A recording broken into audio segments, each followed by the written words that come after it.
হে আল্লাহ, একমাত্র আপনার কাছেই আমি আমার দুর্বলতার কথা জানাচ্ছি, এবং একমাত্র আপনার কাছেই আমি আমার অভাবের কথা জানাচ্ছি, এবং মানুষের নিকট আমার অসম্মানের কথা একমাত্র আপনাকেই বলছি।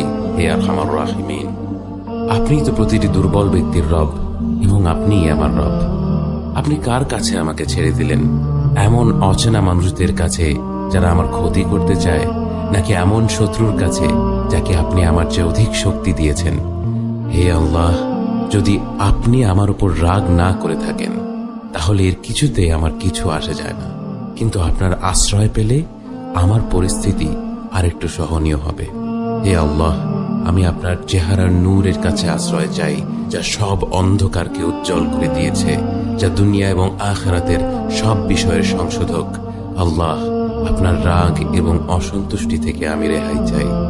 আল্লাহ, এ সব কাজই শুধু আপনাকে খুশি করার জন্য করা, এবং আপনি ছাড়া কোনো শক্তি নেই, কোনো ক্ষমতা নেই।